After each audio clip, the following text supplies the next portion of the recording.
오늘 이 40장은 다른 장과 다르게 하나님의 예언이 거기에 기록되지 않습니다. 그냥 예레미야에게 하나님이 말씀하시니라 이렇게만 돼 있지 내용은 없습니다. 그러나 여기에는 1차, 2차 포로 후에 잔류했던 도망갔던 그 유다 백성들이 그다랴라고 하는 유다 총통 밑으로 다시 모여드는 그런 모습이 여기서 보이는데요. 오늘 이 본문에서는 여러 가지 특별한 사실들을 발견하게 됩니다. 제가 종종 말씀드리지만 이 성경 말씀을 기록하게 된 것은 상당히 오래전에 기록한 얘기입니다.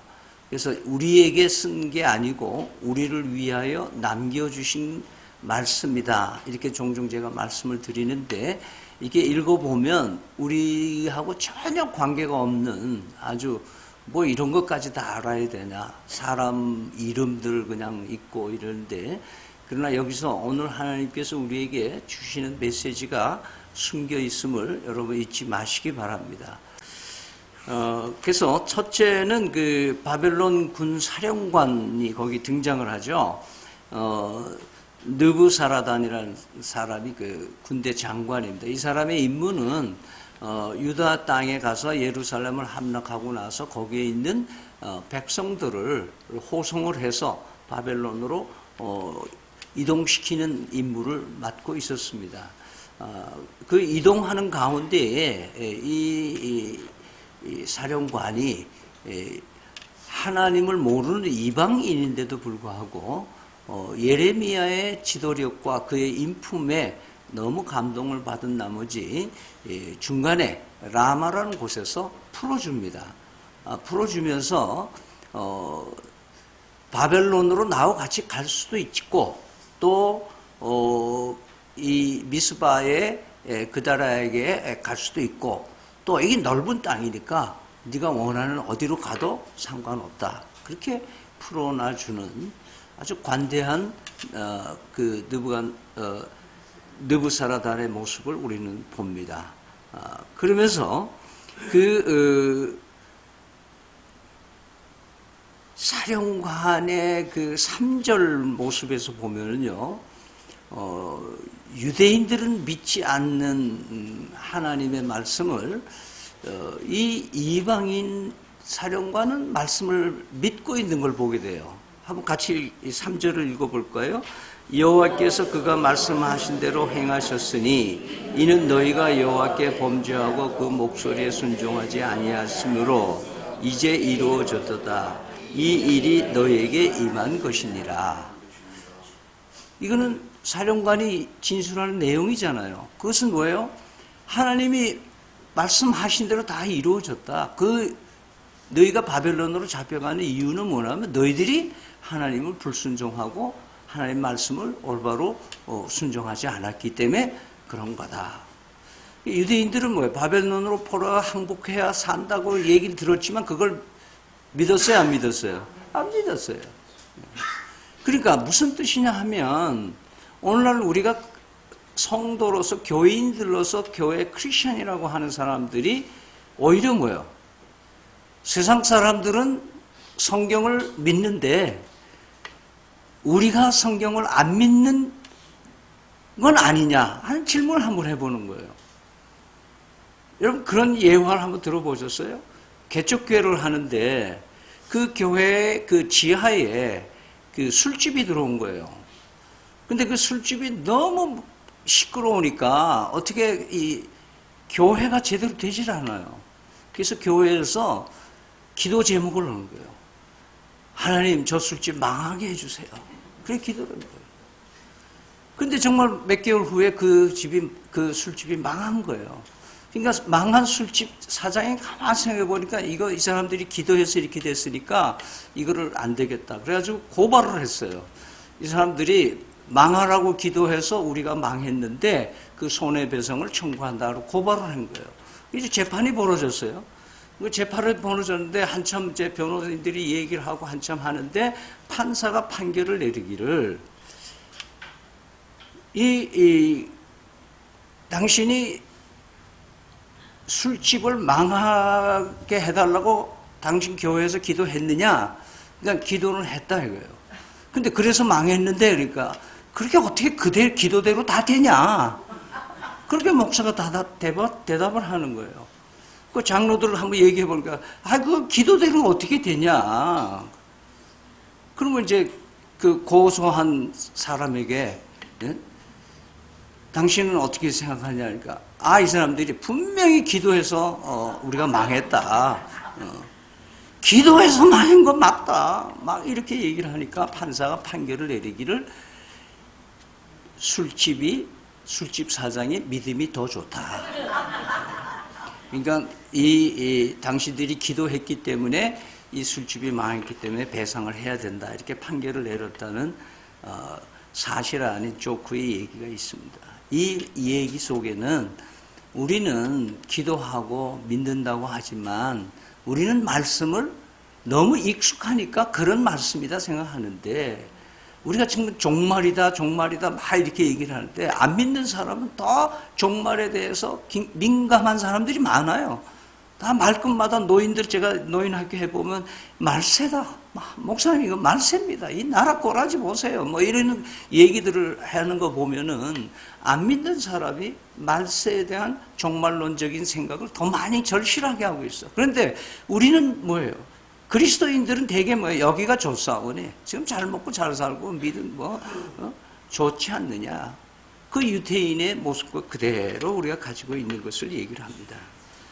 자, 두 번째 오늘 이야기 속에 그다랴라고 하는 사람이 나옵니다. 나오는데 전체 16계절에 그 이름이 11번이나 나와요. 그러니까 어느 성경 한 장에 이렇게 한 사람 이름이 반복해서 많이 사용되어지는 건 굉장히 희귀해요. 특별해요. 그런데 그다랴라고 하는 사람의 이름에는 반드시 어떤 수식어를 붙여놓은 거예요. 또 거기 보면은 미스바의 그다랴라고 하는 말이 4번 나와요. 그 다음에 아히야의 그 아버지의 아들이라는 말이 4번 나와요. 그 다음에 사바의 손자요 아히감의 아들 그다랴 이렇게 길게 이름을 붙인 게 3번 나와요. 이것은 여러분이 잘 아시는 오늘 본문에도 여러 사람의 이름을 나오는데 그 앞에 누구의 누구 뭐 이렇게 얘기가 나오는데 사실은 그 이름만 가지고 동명이인이 많기 때문에 예를 들어서 예수님 그러면 예수라는 이름이 그 당시에 엄청 많았다는 거예요. 뭐 어느 기록에 보면은 예수라는 이름을 가진 사람이 그당 예수님 당시에 한 450명 정도 된다. 사실인지 아닌지 몰라도. 그러니까 언제나 앞에 뭐가 붙어야 돼요? 나사렛 예수. 나사렛에서 자란 예수. 그래서 나사렛 예수 이런 거예요. 유다라는 말도 엄청 많으니까 뭐예요? 가롯 출신 유다. 그래서 가롯 유다 이런 거예요. 이것이 유대인의 성경에 그 호칭하는 방식이에요. 그러면서 오늘 이 미스바에 있는 그다랴는 어떤 의미가 있느냐? 미스바라는 역사는 뭐 길게 얘기할 수는 있지만 사실은 남유다와 북유다의 사이에 있는 베냐민의 한 성읍이에요. 그러니까 이 바벨론이 북과 남을 다 통틀어서 통치하다 보니까 이것을 가장 손쉽게 컨트롤하기 위한 위치가 이 미스바라고 하는 곳이에요. 여기에서 정치적인 일들이 일어나고 여기에 총독이 있고 그리고 유다 백성들도 뭐예요? 자연히 여기가 수도같이 돼버리니까 새로운 수도같이 돼버리고 여기서 종교적인 센터가 돼요. 여기서 예배로 모이고 여기서 동족들이 모이고 하는 그런 도시로 된 것을 보게 되는 것이죠. 다시 말해서 예배의 중심으로서의 미스바에 그다랴가 있다고 하는 것은 그 상징적인 의미가 크다는 것을 보게 됩니다. 그 다음엔 아히감이라고 하는 사람, 사반의 아들이고 그리고 이 그다랴의 아버지, 이 아히감은 요시야의 마지막 참모로서 일했던 사람인데, 성전 율법책이 발견됐을 때 여선지자와의 중간 역할을 한 사람이 바로 아히감입니다. 그러니까 하나님의 말씀과 관계 있고 왕에게 하나님의 말씀을 접근할 수 있도록 매개 역할을 해준 사람이 아히감이라는 것을 우리 말씀을 통해서 알게 됩니다. 다음으로는 그 할아버지 사반이라는 사람입니다. 요시야 왕이 대혁명을 일으킬 수 있었던 것은 바로 이 사반이 이 hil기야가 800년이나 오래된 법궤엽 안에 있던 두루마리를 발견하게 되고, 이 두루마리를 가지고 와서 요시야 왕에게 낭독해 준 사람이 사바라는 사람이에요. 그러니까 이 그다랴의 할아버지예요. 그러니까 그 아버지, 할아버지가 유다 왕에게 하나님 편에 서서 그 유다 왕이 올바로 통치하도록 옆에서 굉장히 역할을 해준 사람으로 기록되어 있는 아버지와 할아버지 얘기를 하면서 그다랴의 얘기를 하는 겁니다. 그러면서 그다랴는 또 어떤 사람이냐 하면, 예레미야가 공경에 빠졌을 때에 예레미야를 구출해내는 데 일조를 한 사람이기도 하는 거예요. 그러니까 바빌론 왕으로서는 뭐냐 하면은 유대의 역사적인 친 권력 옆에서 하나님의 말씀으로 섬기고 하면서 친 예레미야가 바빌론에게 항복해야 살 길이 있다라고 선포하며 다니는 그 예레미야를 가까이 하고 있는 그다랴를 총독, 그러니까 바벨론을 대신해서 유다 자치구를 통치하는, 마치 예수님 당시에 빌라도가 로마의 총독으로 그 지역을 통치했던 것처럼, 이런 그다랴의 정치적으로 종교적으로 상당히 유력한 사람으로 지명돼서 여기 와 있다. 이것은 왜 그렇게 중요하냐 이거예요. 왜 그렇게 중요하냐. 그것은 그다랴라고 하는 사람의 인품에 대한 문제인 거예요. 하나님을 경외하고 선지자를 존경하면서, 그리고 마음이 넓은 사람, 관용이 있는 사람이에요. 우리 박관용이 이름이 우리 그 군에 가 있는데 관용하는 거예요. 자, 그러면 그다랴의 성품이 어느 정도냐? 14절에서 16절을 우리 한번 같이 읽어보면은 알 수가 있어요. 같이 읽겠습니다. 시작.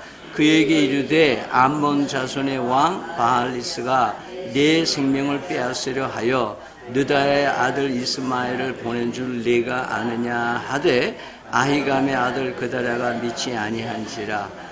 가랴의 아들 요하나니 미스바에서 그다랴에게 비밀이 말하여 이르되, 청하노니 내가 가서 사람이 모르게 느다의 아들 이스마엘을 죽이게 하라. 어찌하여 그가 내 생명을 빼앗게 하여 내게 모인 모든 유다 사람을 흩어지게 하며 유다의 남은 자로 멸망을 당하게 하려 하니라. 그러나 아기함의 아들 그다랴가 가랴의 아들 요하난에게 이르되, 내가 이 일을 행하지 말 것이니라. 내가 이스마엘에 대하여 한 말은 진정이 아니니라. 자, 그다랴를 암살하고 죽이겠다고 하는 이스마엘에 대한 음모를 누가 일러주는 거예요. 그러니까 더 당신이 해박기 전에 빨리 이 이스마엘을 처리를 하십시오. 안 그럼 당신 죽습니다. 그러니까 그다랴가 뭐라 그래요? 그냥 놔둬라. 그거 그렇게 신경 쓰지 마라. 그렇게 그냥 놔두는 거예요. 어쩌면 바보 같기도 하고, 어떤 의미에서 보면은 오늘 이 성서가 우리에게 주는 의미는 뭐냐면, 그 성품이 뭐예요? 정적에 의해서 죽는 한이 있더라도 그렇게 모질게 사람들을 대하지 않으려고 하는, 관용하는 모습을 우리는 보이는 거예요. 그래서 41장으로 넘어가면은 이 그다나가 선정을 했다고 하는데 그 선정한 기간이 불과 2개월 만에 이스마엘에 의해서 암살되어 죽습니다. 그다나가. 근데 놀라운 것은 유다의 역사에 보면은 이 그다나가 암살되어 죽은 날을 국난일, 나라에서 큰 슬픔 일을 당한 날로 기념해서 칼렌더에 기록하고 지금도 지키고 있다는 거예요. 그것은 뭐냐면 관용한 그 마음이 넓은 사람의 지도력이 얼마나 선하게 많은 국민들에게 감동을 줬느냐 하는 것을 우리에게 말씀하고 있는 거예요.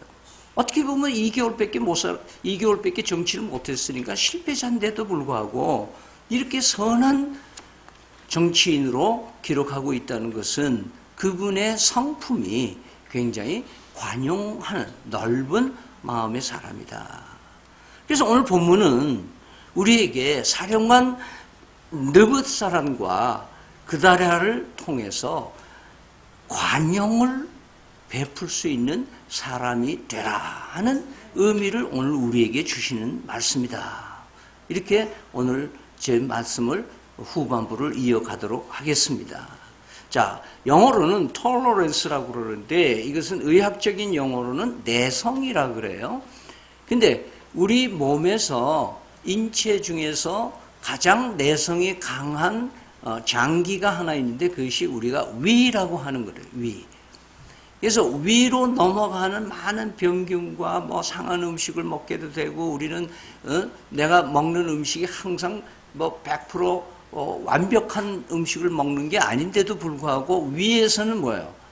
모든 것을 다 흡수해서 다 이렇게 뭐랄까요? 위에서 다 받아들여서 적당하게 필요한 것들로 변화시키기도 하고 균을 죽이기도 하고 그리고 그것을 용서하고 용납하는 그 관용의 대표적인 의미로 그래서 위가 가장 tolerance 한 곳으로 의학계에서 얘기하고 있는 이유가 거기에 있는 것이다.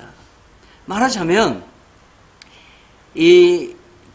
오늘날 이 시대에 살아가는 우리 성도와 교회는 관용이 필요한 시대에 우리는 살고 있다라고 말씀하시는 겁니다. 여기서 관용이란 말은 죄와 악에 대해서 관용하라는 뜻이 아니에요. 아무 죄나 또는 사악함과 사기치는 거 이런 것을 다 용서하고 용납하라는 뜻이 아니라 그 죄를 저지르고 악한 일을 하고 거짓말을 하고 사기치는 사람을 향해서 넓은 마음으로 대하라 그 말이에요. 마치 죄인은 죄를 다스리시는 하나님께서 그러나 죄인을 사랑하시는 하나님의 넓으신 마음을 우리에게 요구하고 있다라는 말씀인 거예요. 그러면서 관용은 하나님의 마음이며 그리스도의 십자가의 정신인 거예요. 하나님이 나 같은 죄인을 돌아오기를 기다리시고 용서하시고 받아들일 준비를 완벽하게 해놓으시고 계시는 하나님. 이 관용을 세상에 만인에게 드러내시기 위해서 아들 예수 그리스도를 우리에게 내어놓으시는 그런 아버지. 그럼 그리스도의 관용은 어떤 관용의 마음을 가지고 있는가? 그리스도의 관용은 십자가에서 그 극치를 우리는 볼 수가 있습니다. 십자가에서 너무나 끔찍한 형틀에서 그 참혹하게 마지막 죽어가시면서 숨을 몰아쉬면서 그 넓은 가슴의 마음의 외침이 뭐라 그래요? 주님이요. 저들이 자기 하는 일이 뭔지 뭘 하는지 모릅니다. 모릅니다. 저들을 용서해 주십시오. 자기를 향해서 십자가를 못 박아라, 엉터리다, 사기꾼이다 막 이러고 있는 회중을 향해서 그들을 불쌍히 여겨주시고, 저들이 몰라서 그렇지, 내가 메시아인 줄 알면 저러지 않을 텐데, 내가 인류를 구속하기로 이 땅에 온 하나님의 아들인 것을 안다면 저들이 저러지 않을 텐데, 몰라서 그렇습니다. 몰라서 그렇습니다. 여러분 자식들이 속을 새기고, 여러분 주변 사람들이, 남편이, 아내가 속을 새기고 아프게 하고 힘들게 하면 그렇게 기도 한번 해보세요. 하나님, 제 양반이 몰라서 그렇죠. 내가 얼마나 힘든지를 알면 저렇게 안 살 텐데요. 하나님, 우리 아이가 아직 몰라서 그렇습니다. 여러분 그런 기도를 한번 해보시기 바랍니다. 몰라서 저렇게 나한테 이렇게 마음 아픈 얘기를 하는 사람, 저 사람이 나를 몰라서 그럴까? 내 진심을 모르는구나. 이것이 관용하는 마음, 십자가 위에서 예수님께 우리에게 보여주신 그런 관용의 마음인 거예요. 프랑스의 유명한 철학자, 여러분이 잘 아는 볼테르라고 하는 사람이 쓴 책이 톨레랑스, 프랑스 말로 톨레랑스라고 하는데, 이것이 톨러렌스라는 영어로 되어 있는 단어를 그 톨레랑스라는 책이 있어요. 거기 22페이지 보면 이런 얘기가 나와요. 관용은 가장 겸손한 형태의 인간에 대한 사랑이며, 개인이 자신의 한계를 이겨냈다는 명백한 증거가 된다. 관용의 실현을 위해서는 우리 내부의 이기적인 욕망을 이겨내야 하기 때문이다. 그럼 바울 사도가요, 빌립보 교회에 편지를 보내잖아요. 빌립보 교회에 보내는 편지에 보면 주제가 기쁨이에요. 항상 기뻐하라, 쉬지 말고 기도하라, 기뻐하라고. 근데 기쁨의 원천이 어디서 나오느냐? 이건 관용하지 않는 사람에게는 나올 수 없다는 얘기를 하는 거예요. 오늘 본문을 한번 읽어볼게요. 빌립보서 4장 2절에서 5절 찾아서 한번 읽어보겠습니다. 여기에는 두 사람이 등장을 했는데, 유도디아와 순두계는 두 사람이 나와요. 이 빌립보 교회가 이 두 사람 초대교회, 이 개척 당시에 있었던 두 멤버 중에 두 사람이 사이가 안 좋은 거예요. 그래서 그 사이가 안 좋아서 교회가 분란을 일으키고 직전, 분리되는 그 직전에 이 서신서를 보내는 바울의 모습입니다. 2절에서 5절 같이 읽습니다. 시작. 내가 유오디아를 공고하고 순두계를 공고하노니 주 안에서 같은 마음을 품으라. 또 참으로 나의 멍에를 같이 한 네게 구하노니 복음에 나와 함께 힘쓰던 저 여인들을 돕고, 또한 클레멘트와 그 외에 나의 동력자들을 도와라. 그 이름들이 생명책에 있느니라. 주 안에서 항상 기뻐하라. 내가 다시 말하노니 기뻐하라. 너의 관용을 모든 사람에게 알게 하라. 주께서 가까우니라. 성도들은 어떤 색깔과 어떤 배경과 어떤 경험을 가지고 있고 어떤 형편에 있는 사람이든지 이 교회는 환영할 수가 있어야 돼요. 어떤 실수를 저지르고 어떤 잘못을 저지르는 사람이라도 받아들이고 용서하는 공동체가 돼야 된다는 거예요. 그것이 교회라는 거예요. 여러분, 우리는 어떻게 살아요? 우리는 하나님 앞에 뭐요? 하나님 불쌍히 여겨주십시오. 내 죄를 용서해 주십시오 하고 맨날 우리는 하나님의 용서와 관용을 베풀어 줄 것을 간구하고 기도해요. 근데 나한테는 하나님 관용을 베풀어 주시는데, 다른 교인들과 다른 내 가족 일원들과 다른 사회사 내 직장에 있는 사람들, 저 안 돼. 용서가 안 돼. 마음의 용납이 안 돼. 그러고 사니까 우리는 어떻게 해요? 교회가 이중인격자를 양산하는 교회가 되고 마는 거예요. 굉장히 관용이 있어 보이고, 하나님 앞에서는 나를 용납해주고 용서해주고 받아달라고 하면서도 다른 사람을 향한 나의 마음자리는 전혀 없이 이런 아집적인 우리에게 오늘 하나님께서는 서로 용서하고 용납하는 마음, 넓은 마음, 하나님의 마음, 예수님의 마음. 그래서 그 교회가 어떻게든지 한 마음으로 기쁨을 충만할 수 있도록 살라고 우리에게 말씀하는 겁니다. 여러분, 교회에서 관용이 실현되기를 하나님이 원하시는 줄 믿으시길 바랍니다.